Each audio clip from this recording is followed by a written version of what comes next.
সেলের ইন্ট্রোডাকশন হয়ে গেল। এবার আসি সেলের স্ট্রাকচার, সেল কী কী নিয়ে গঠিত। ফার্স্ট আমরা দেখি, ফার্স্ট দেখতে পাচ্ছি cell membrane and cell body. Cell দুটো জিনিস নিয়ে গঠিত, cell membrane and cell body. Cell body আবার দুটো ভাগে বিভক্ত, নিউক্লিয়াস আর সাইটোপ্লাজম। এটা যদি তোমরা লক্ষ্য করো, এটা হচ্ছে সেল একটা, তো সেলের এটা হচ্ছে সেল মেমব্রেন, এই লেয়ারটা সেলের যে লেয়ারটাকে আমরা সেল মেমব্রেন বলছি এটা। আর সেলের সেল মেমব্রেন বাদে, সেলের লেয়ার বাদে যে সেলের ভিতরে যেটা টোটালটা, এটাকে আমরা বলছি সেল বডি। এই সেল বডির ভিতরে দুটো জিনিস আছে, নিউক্লিয়াস থাকে আর সাইটোপ্লাজম থাকে। এই যে তরল অংশটা সাইটোপ্লাজম, এই সাইটোপ্লাজমের মধ্যে বাকি কম্পোনেন্টগুলো নিউক্লিয়াস, মাইক্রোফিলামেন্ট, মাইটোকন্ড্রিয়া এইসব থাকে। ওকে, নিউক্লিয়াসও থাকে তার মধ্যে সাইটোপ্লাজমে। তো এবার হচ্ছে আমরা স্ট্রাকচার অফ দ্য সেল পড়লাম, দুটো পার্ট নিয়ে গঠিত। এই যে পার্টগুলোকে আবার এলিমিনেট করে আমরা পড়াবো। তো ফার্স্ট পার্ট কি সেল মেমব্রেন, তো সেল মেমব্রেনকে এলিমিনেট করব। তো ফার্স্ট হচ্ছে it is a protective sheath involving the cell body. এটা হচ্ছে প্রোটেক্টিভ সিথ, মানে এটা হচ্ছে বাইরের সেলকে, সেল বডিকে বাইরের কোনো ইনজুরির হাত থেকে সেল মেমব্রেন রক্ষা করে। It is also known as plasma membrane or plasma lemma. এটাকে আলাদা দুটো নামেও চেনা যায়, যেটাকে আমরা প্লাজমা মেমব্রেন বা প্লাজমা লেমা বলছি। ইট is A semi permeable membrane. Semi permeable মানে হচ্ছে যে সেলের বাইরেটাকে এক্সট্রাসেলুলার স্পেস, সেলের ভিতরটাকে ইন্টারসেলুলার স্পেস বলা হয়ে থাকে। এবার সেল চাইলে সেল মেমব্রেনের মাধ্যম দিয়ে বিভিন্ন ধরনের আয়ন, তারপর হচ্ছে তোমার মলিকিউলসকে সেলের বাইরে থেকে ভিতরে এবং ভিতর থেকে বাইরে আনতে পারবে, সেই জন্য এটাকে সেমি পারমিয়েবল মেমব্রেন বলা হচ্ছে। থিকনেস কত সেল মেমব্রেনের? 75 to 111 অ্যাংস্ট্রম। ওকে, অ্যাংস্ট্রম মানে হচ্ছে তোমার লেন্থের একটা ইউনিট। তো এবার হচ্ছে সেল মেমব্রেনটা আমরা কি ইন্ট্রোডাকশনটা জেনে নিলাম। এবার হচ্ছে সেল মেমব্রেন কম্পোজিশন, কী কী নিয়ে, কীভাবে সেল মেমব্রেন গঠিত হয়, কী কী কম্পোনেন্ট নিয়ে সেল মেমব্রেন গঠিত হয়। তো ফার্স্ট কম্পোনেন্ট হচ্ছে প্রোটিনস 55%, 2 নম্বর হচ্ছে লিপিডস 40%, অ্যান্ড 3 নম্বর হচ্ছে কার্বোহাইড্রেটস 5%। এই তিনটা কম্পোনেন্ট নিয়ে সেল মেমব্রেন কম্পোজড হয়েছে। তারপর হচ্ছে structure of the cell membrane, it is called a unit membrane or a 3 layer membrane. এটা আমি যে বললাম সেল মেমব্রেনটাকে এলিভেট করব, এই সেল মেমব্রেন যে 3টা লেয়ার দিয়ে গঠিত সেটাকে আমরা এর নেক্সট ভিডিওতে এলিভেট করব। আগের ভিডিওতে আমরা যে স্ট্রাকচার অফ দ্য সেল মেমব্রেনের 3টা লেয়ারের কথা বলেছিলাম, এই ভিডিওতে ওই 3টা লেয়ারকে এলিভেট করব, ডিসকাশন করব, এবং সেল মেমব্রেন যে হিস্ট্রি, সেল মেমব্রেন কীভাবে তৈরি হয়েছে তার স্ট্রাকচারের হিস্ট্রি আমরা জানব। ওকে, তো ফার্স্ট আসি স্ট্রাকচার অফ সেল মেমব্রেন। তো স্ট্রাকচার অফ সেল মেমব্রেন 3টা লেয়ার আমরা দেখতে পাচ্ছি, 3 layers of cell membrane. First হচ্ছে 1 সেন্ট্রাল লেয়ার, যেটা হচ্ছে ইলেকট্রন লুসেন্ট লেয়ার, আর 2 নম্বর হচ্ছে দুটো, যেটা 2 electron dense layer either side of central layer. Central layer, এই যে 1 সেন্ট্রাল লেয়ার, এটাকে লিপিড লেয়ারও বলা হয়ে থাকে, কারণ এই সেন্ট্রাল লেয়ার যেটা ইলেকট্রন লুসেন্ট লেয়ার, এটা লিপিড দিয়ে তৈরি। আর হচ্ছে এই লিপিড লেয়ারের দুপাশে যেটা হচ্ছে তোমার কি বলা হচ্ছে ইলেকট্রন ডেন্স লেয়ার, সেটা হচ্ছে দুটো আলাদা ধরনের প্রোটিন দিয়ে তৈরি। উপরেরটা হচ্ছে পেরিফেরাল প্রোটিন আর নিচেরটা হচ্ছে ইন্টিগ্রাল প্রোটিন। এটা একটা সেল, এটা হচ্ছে সেল মেমব্রেন, এটা দেখতে পাচ্ছ, এটা হচ্ছে সেল মেমব্রেন। এই সেল মেমব্রেনটাকে আমি যদি একটা মাইক্রোস্কোপের সাহায্যে বড় করি, তাহলে এটা হচ্ছে সেল মেমব্রেন। এটা তো এটা হচ্ছে লিপিড লেয়ার, মাঝখানে একটা লিপিড লেয়ার, আর দুপাশে হচ্ছে পেরিফেরাল প্রোটিন, আর নিচে হচ্ছে ইন্টিগ্রাল প্রোটিন। মানে হচ্ছে উপরের মাঝখানেটা হচ্ছে ইলেকট্রন লুসেন্ট লেয়ার বা লিপিড লেয়ার, আর উপরের দুটো হচ্ছে দু সাইডে ইলেকট্রন ডেন্স লেয়ার। ওকে, তো এবার হচ্ছে স্ট্রাকচারাল মডেল। বিভিন্ন ধরনের বিভিন্ন বৈজ্ঞানিকগণ বিভিন্ন সময়ে এই সেল মেমব্রেনের স্ট্রাকচারাল মডেল দিয়েছেন। স্ট্রাকচারের কী কী মডেল বিভিন্ন বিজ্ঞানীগণ দিয়েছেন সেটা আমরা জানবো। ফার্স্ট যখন কোষ পর্দা নিয়ে রিসার্চ হচ্ছিল, ফার্স্ট 1935-এ বিজ্ঞানী জেমস এফ ড্যানিয়েলি অ্যান্ড হিউজ ডেভসন তারা একটা মডেল উত্থাপন দিয়েছিলেন, ড্যানিয়েলি ডেভসন মডেল বলা হয়েছে। সেখানে তারা বলেছিলেন যে স্যান্ডউইচ অফ লিপিডস, মানে হচ্ছে সেল মেমব্রেনের যে স্ট্রাকচারটা, ওটাকে তারা বলেছিলেন স্যান্ডউইচ অফ লিপিড। স্যান্ডউইচের যেমন মাঝখানে থাকে আর দুপাশে দুটো লেয়ার থাকে, সেরকম সেল মেমব্রেনেরও মাঝখানে লিপিড থাকে আর দুপাশে স্ট্রাকচারাল প্রোটিন থাকে, পেরিফেরাল প্রোটিন, আর নিচে থাকে ইন্টিগ্রেটেড প্রোটিন। সেটাকে মডিফাই করে 1957-এ জে.ডি. রবার্টসন বিজ্ঞানী, তিনি ইউনিট মেমব্রেন মডেল দিয়েছেন মাইক্রোস্কোপে রিসার্চ করার। তার কিছু বছর পর 1972-তে বিজ্ঞানী S J. Singer and G L. Nicolson fluid mosaic model উত্থাপনা করেছিলেন। ওখানে তারা কি বলেছিলেন যে the membrane is a fluid with mosaic of protein. Mosaic মানে কি? মোসেক হচ্ছে এমন একটা এমন একটা লেয়ার যেখানে হচ্ছে ছোটো ছোটো স্টোন, ছোটো ছোটো টাইলস দিয়ে তৈরি হয়েছে ওই লেয়ারটা আর কি, মানে সেল মেমব্রেন তৈরি হয়েছে। In this model the proteins are found to float in the lipid layer. এই মডেলটা ওই 1972 থেকে এখনও পর্যন্ত আমরা পড়ে আসছি যে সেল মেমব্রেন কি দিয়ে তৈরি, সেল মেমব্রেনের স্ট্রাকচার আমরা 1972 থেকে এটাই মেনে আসছি। এই দুজন বিজ্ঞানী যে দিয়েছিলেন তাদের মতে কি হয়েছিল না, প্রোটিন দুটো লিপিড লেয়ারের উপরে ফ্লোটিং অবস্থায় আছে, এই যে পেরিফেরাল প্রোটিন আর হচ্ছে ইন্টিগ্রেটেড প্রোটিন, মাঝখানে লিপিড লেয়ার আর দুপাশে দুটো প্রোটিন লেয়ার। ওকে, আগের ভিডিওতে বলেছিলাম যে সেল মেমব্রেন যে স্ট্রাকচার, তার স্ট্রাকচারটা বেসিক্যালি 3টা লেয়ার নিয়ে গঠিত। এবার লেয়ার অফ সেল মেমব্রেন আমরা পড়াবো। 3টা লেয়ার বেসিক্যালি কী কী থাকে? লিপিড লেয়ার 40% থাকে, মানে লিপিড লেয়ারটা শুধুমাত্র লিপিড দিয়ে তৈরি। প্রোটিন লেয়ার 55% প্রোটিন দিয়ে তৈরি যেটা, আর কার্বোহাইড্রেট লেয়ার যেটা 5% কার্বোহাইড্রেট দিয়ে তৈরি। ওকে, তো প্রতিটা লেয়ারকে আমরা এখানে এলিমিনেট করব পরপর করে। তো ফার্স্ট হচ্ছে lipid layer of cell membrane. Cell membrane যে লিপিড লেয়ার দিয়ে গঠিত হয়েছে সেটাকে আমরা এলিমিনেট করব।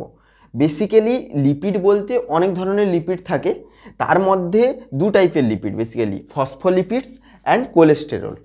এই যে ফসফোলিপিডস মানে কি? যে ধরনের লিপিড কি করে না, ফসফরাস এবং ফ্যাটি অ্যাসিডকে কন্টেইন করে, ধরে রাখে, তাদেরকে আমরা ফসফোলিপিডস বলছি। এই ফসফোলিপিডসের মধ্যে আবার প্রায় 7 রকমের যে টাইপ আছে, বেসিক্যালি ওই 7 রকমের ফসফোলিপিডস টাইপটা কি করে না, সেল মেমব্রেনে লিপিড লেয়ারকে গঠন করে। ওকে, তো ফার্স্টের 7টা যে সাব টাইপ অফ ফসফোলিপিড, সেটার নাম কি কি আছে? অ্যামাইনো ফসফোলিপিডস, তারপর হচ্ছে স্পিঙ্গোমায়ালিন, তারপর ফসফেটাইডেল কোলিন, তারপর ফসফেটাইডেল ইথানোলামিন, তারপর ফসফেটাইডেল গ্লিসারল, তারপর হচ্ছে ফসফেটাইডেল সেরিন, অ্যান্ড নেক্সট হচ্ছে ফসফেটাইডেল আয়নোসিটল। ওকে, এই 7টা সাব টাইপ অফ ফসফোলিপিড দিয়ে লিপিড লেয়ারটা গঠন হয় সেল মেমব্রেনের। আর হচ্ছে 2 নম্বর হচ্ছে কোলেস্টেরল। তো এবার আমি তোমাদের ছবিতে দেখাই যে এইটা হচ্ছে তোমার একটা লিপিড লেয়ার। ওকে, এটা পুরোটা লিপিড লেয়ার, এটা যদি বলি এটা পুরোটা লিপিড লেয়ার। এবার হচ্ছে লিপিড লেয়ারের ফসফোলিপিডগুলো কীভাবে অ্যারেঞ্জমেন্টস হয়ে আছে দেখো। তাহলে এটা যদি সেল মেমব্রেন হয়, সেল মেমব্রেনের লিপিড লেয়ার এটা যদি সেল মেমব্রেন হয়, তো সেল মেমব্রেনের এটা বাইরেটা পোর্শন হচ্ছে এক্সট্রা সেলুলার স্পেস। তো এক্সট্রা সেলুলার স্পেসে কী থাকে? এক্সট্রা সেলুলার ফ্লুইড থাকে। আর এটা হচ্ছে সেল মেমব্রেনের ভিতরের দিকে, মানে এটা এখানে তোমার সাইটোপ্লাজম বেসিক্যালি, তাহলে এটাকে বলা হয় ইন্টারসেলুলার স্পেস বা ইন্টারসেলুলার ফ্লুইড থাকবে ইন্টারসেলুলার স্পেসে। তো এটা হচ্ছে সেল মেমব্রেনের লিপিড লেয়ার। ওকে, তো লিপিড যে ফসফোলিপিডগুলো বেসিক্যালি কীভাবে অ্যারেঞ্জমেন্টস হয়ে আছে দেখো। একটা ফসফোলিপিডস এর হেড পোর্শন যেটা, সেটা বাইরের দিকে থাকবে, আর টেল পোর্শন ভিতরের দিকে থাকবে। আর নেক্সট যে ভিতরের দিকে মানে ইন্টারসেলুলার স্পেসের দিকে, সেটা হচ্ছে তার উল্টোটা থাকবে, রিভার্স হয়ে থাকবে। হেড পোর্শনটা থাকবে নিচের দিকে মানে আইসিএস মানে ইন্টারসেলুলার স্পেসের দিকে, আর টেল পোর্শনটা থাকবে বাইরের দিকে। এইভাবে বাইল্যাটারালভাবে লেয়ার্ড অবস্থায় থাকে। বাইল্যাটারালি ফসফোলিপিডের মধ্যে লিপিডগুলো বাইল্যাটারালি থাকে। ওকে, তো এবার হচ্ছে হেড পোর্শন হয়ে গেল, টেল পোর্শন হয়ে গেল।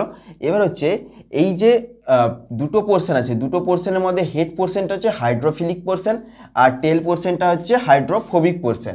ওকে, তো হাইড্রোফিলিক পোর্শন আর হাইড্রোফোবিক পোর্শন, হাইড্রোফিলিকের ক্ষেত্রে কি হচ্ছে না, এই হেড পোর্শনটা কি হবে না, এটা হচ্ছে ওয়াটার সলিউবেল, আর হাইড্রোফোবিক পোর্শনটা হচ্ছে ওয়াটার সলিউবেল নয়। আর বেসিক্যালি তার বাইল্যাটারালি রিভার্সভাবেও যদি বলি আমরা, তাহলে হাইড্রোফিলিকটা পোর্শনটা যেটা হচ্ছে, যেটা ইন্টারসেলুলার স্পেসের দিকে আছে, এটা হচ্ছে হাইড্রোফিলিক পোর্শন মানে কি ওয়াটার সলিউবেল, আর এর ভিতরের দিকে যেটা হচ্ছে টেল পোর্শন, সেটা হচ্ছে হাইড্রোফোবিক পোর্শন। এইভাবে দুটো টেল একইভাবে অ্যারেঞ্জমেন্টস হয়ে, এটা হচ্ছে সেল মেমব্রেনের সেন্টার দিকে দুটো টেল থাকে, ফসফোলিপিডসগুলো টেলগুলো থাকে সেল মেমব্রেনের সেন্টার পর্যন্ত, আর হেড পোর্শনগুলো থাকে সেল মেমব্রেনের একটা এক্সট্রা সেলুলার ফ্লুইডের বাইরের দিকে মানে সাইডের দিকে, আর একটা ইন্টারসেলুলার স্পেসের দিকে থাকে। ওকে, এইভাবে লিপিড লেয়ারটা সেল মেমব্রেনের মধ্যে লেয়ার্ড বাই লেয়ার্ড থাকে। আর নেক্সট যেটা হচ্ছে কোলেস্টেরল। কোলেস্টেরলটা কি? কোলেস্টেরলটা থাকে এরির মধ্যে মানে লিপিড লেয়ারের মধ্যে, তোমার ফসফোলিপিডসদের মধ্যে। এটা হচ্ছে এই লাল রঙের যেটা করা আছে এটা হচ্ছে তোমার কোলেস্টেরল। কোলেস্টেরলের কাজ কি? কোলেস্টেরল না এই দুটো লেয়ার অফ ফসফোলিপিডসকে একটা জায়গায় ধরে রাখে। যেহেতু ফসফোলিপিডসটা একটু সফট হয়, একটু পিচ্ছিল হয় আর কি, যার কারণে এইটা কি করে না, কোলেস্টেরল এই দুটো লেয়ার অফ ফসফোলিপিডসকে একই জায়গায় ধরে রাখে, দিয়ে সেল মেমব্রেনকে ফরম্যাট করে। এবার আসি, এটা কোলেস্টেরল কাজ হয়ে গেল। এবার আসি function of lipid layer. Function কি? It is semi permeable membrane. Semi permeable membrane মানে কি হচ্ছে না, বেসিক্যালি এ কী করবে না, allows only the fat soluble substances to pass through it, like CO2, O2 and alcohol E T C. কারণ সেমি পারমিয়েবল মেমব্রেন বলা হচ্ছে কারণ বেসিক্যালি যেহেতু এটা লিপিড লেয়ার, তো লিপিড লেয়ার হওয়ার কারণে শুধু ফ্যাট সলিউবল সাবস্টেন্সেস যেগুলো হচ্ছে তোমার কার্বন ডাইঅক্সাইড ফ্যাটে সলিউবল হতে পারে, O2 অ্যালকোহল, এদেরকে সে কি করবে না, তোমার এই লেয়ারটা এন্ট্রি বা এক্সিট করতে পারবে তাদের ইচ্ছে খুশি মতন। আর water soluble substances can not pass through it, like urea, glucose আর ইলেকট্রোলাইটস। যেগুলো হচ্ছে জলে দ্রবীভূত সাবস্টেন্সেস, ইউরিয়া, গ্লুকোজ এবং ইলেকট্রোলাইটস, এই ধরনের সাবস্টেন্সেসকে সে কী করবে না, লিপিড লেয়ার তো এন্ট্রি হতে দিবে না সেলের ভিতরে। ওকে, তো এটা হলো লিপিড লেয়ারের ফুল ডিটেলস। এবার ডিসকাশন করব সেল মেমব্রেন যে লেয়ার দিয়ে তৈরি হয়েছে, যেসব লেয়ার দিয়ে তৈরি হয়েছিল তার মধ্যে আমরা আগেই বলেছি লিপিড লেয়ার সম্বন্ধে। নেক্সট যেটা 2 নম্বর হচ্ছে protein layers of cell membrane. এই যে প্রোটিনসগুলো দিয়ে সেল মেমব্রেন গঠিত হয়েছে তার মধ্যে বেশিরভাগ প্রোটিন হচ্ছে গ্লাইকোপ্রোটিনস। আর ওই গ্লাইকোপ্রোটিনসের মধ্যে 2 টাইপস অফ প্রোটিন মলিকিউলস থাকে, এক হচ্ছে ইন্টিগ্রাল প্রোটিনস আর 2 নম্বর হচ্ছে পেরিফেরাল প্রোটিন। ওকে, এই ইন্টিগ্রাল প্রোটিনের মধ্যেও কিছু স্পেসিফিক ইন্টিগ্রাল প্রোটিন দিয়ে সেল মেমব্রেনের প্রোটিন লেয়ার তৈরি হয়। তো কোন কোন ইন্টিগ্রাল প্রোটিনগুলো এখানে থাকে? Cell adhesion proteins, cell junction proteins, carrier proteins, channel proteins, hormone receptors, antigens and enzymes. এই স্পেসিফিক ইন্টিগ্রাল প্রোটিনগুলো দিয়ে প্রোটিন লেয়ার তৈরি হয় সেল মেমব্রেনের।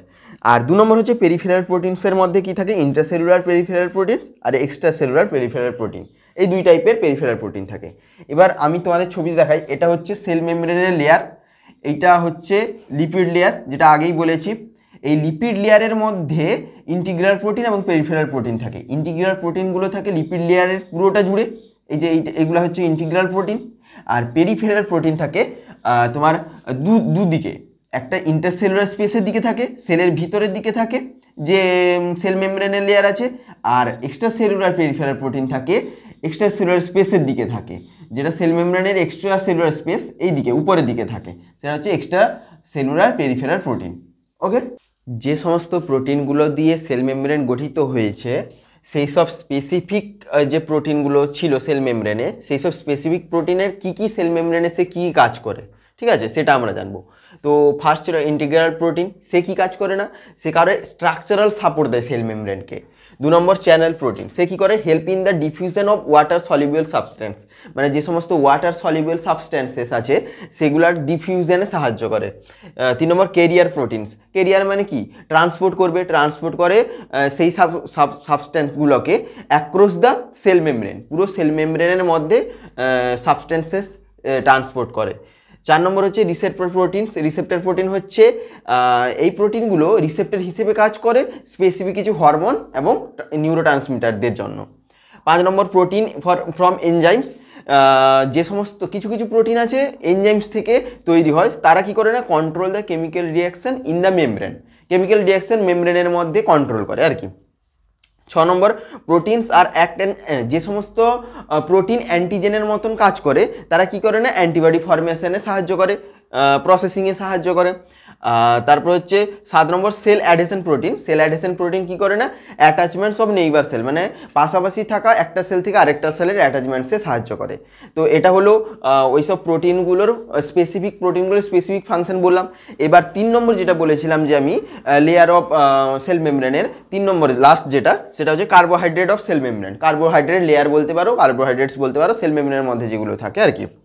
তো এই some carbohydrates attached to the proteins and form glycoproteins, কিছু কার্বোহাইড্রেটস আছে যারা প্রোটিনের সঙ্গে বাইন্ড হয়ে থাকে, মানে সেল মেমব্রেন যে লেয়ার ছিল 3টা, লিপিড লেয়ার, প্রোটিন লেয়ার এবং কার্বোহাইড্রেট লেয়ার, সেই কার্বোহাইড্রেটস এর মধ্যে কিছু কার্বোহাইড্রেটস প্রোটিনের সঙ্গে অ্যাটাচমেন্ট হয়ে থাকে এবং তৈরি করে গ্লাইকোপ্রোটিনস।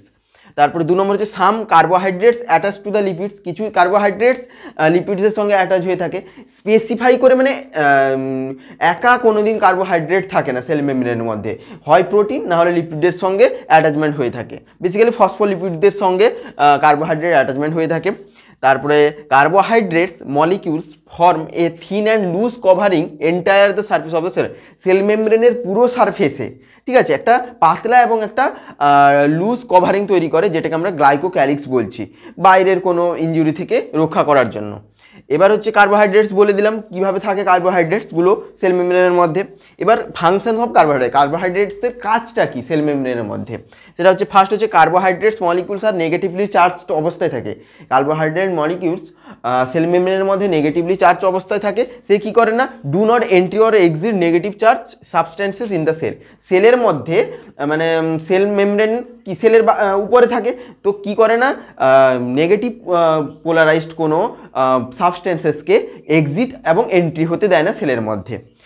Glycocalyx helps in the tight fixation with glycocalyx কী করে, সে কী করে না পাশাপাশি থাকা একটা সেলের সঙ্গে টাইটভাবে ধরে রাখতে সাহায্য করে অনেক সময়।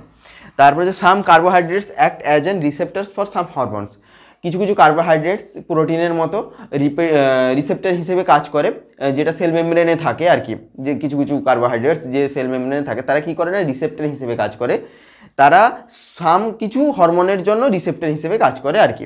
তো এটা হলো সেল মেমব্রেনের 3টা লেয়ারের পুরোপুরিভাবে ব্যাখ্যা করলাম আমি। ওকে, সেল চ্যাপ্টারটা অনেক বড় চ্যাপ্টার, অনেক ভাস্ট চ্যাপ্টার, যার কারণে আমি সেল চ্যাপ্টারটাকে পার্ট পার্ট করে পড়াবো। ওকে, যে পার্ট পার্ট করে আমি ভিডিও আপলোড করব। ফার্স্ট পার্টে আমরা আপলোড করেছি ইন্ট্রোডাকশন অফ সেল সম্বন্ধে, এটা হচ্ছে সেকেন্ড পার্টের আজকে লাস্ট টপিক আর কি, function of the cell membrane.